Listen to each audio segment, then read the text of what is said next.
بسم اللہ الرحمن الرحیم۔ السلام علیکم ویورز، کوئی چیز گم ہو گئی ہے جو کہ نہیں مل رہی، تو ایسی چیز کو ڈھونڈنے کے لیے کیا کرنا چاہیے وہ میں آپ کو بتاتا ہوں۔ بعض اوقات کیا ہوتا ہے، کوئی ایسی چیز ہوتی ہے جو ہماری آنکھوں کے سامنے سے گم ہو جاتی ہے، ہمیں پتہ نہیں چلتا کہ کہاں چلا گیا، پھر ڈھونڈنے کے بعد نہیں ملتا ہمیں، بہت کوششوں کے بعد کبھی کبھی مل بھی جاتا ہے، لیکن فی الحال جو پریشانی ہوتی ہے تو کیا کیا جائے، اس کے لیے وظیفہ ہے جو آپ کو پڑھنا ہے، انشاءاللہ وہ چیز آپ کو مل جائے گی۔ تو وظیفہ ہے،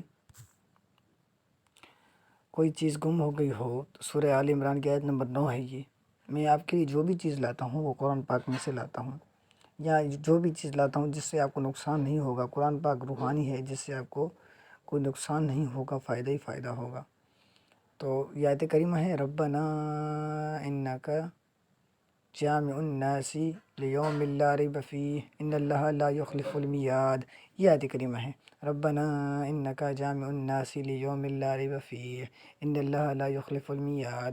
یہ آیت کریمہ ہے، اگر کسی کی کوئی چیز گم ہو جائے تو باوضو یہ دعا پڑھتے رہیں۔ وضو کر کے آپ کو یہ دعا پڑھنی ہے، بہتر تو یہ ہے کہ نماز کے بعد اس کو پڑھیں۔ انشاءاللہ جو بھی چیز گم ہو گئی ہے وہ آپ کو جلد واپس مل جائے گی۔ تو جو چیز آپ کی گم ہو گئی ہے اس کے لیے آپ کو آیت کریمہ پڑھنا ہے۔ اس کا تعداد یعنی کہ کوئی مینشن نہیں کیا گیا ہے، جتنی دیر آپ بیٹھ سکتے ہیں پڑھ سکتے ہیں، اس کو پڑھیں، اور باوضو ہو کے پڑھنا ہے، تو انشاءاللہ آپ کی چیز آپ کو مل جائے گی۔ اس طرح کی مزید ویڈیوز کے لیے میرے چینل کو سبسکرائب کریں اور ویڈیوز کو لائک کریں، بیل آئیکن پر کلک کریں، آپ کو جیسے نیو نوٹیفیکیشنز ملتے رہیں۔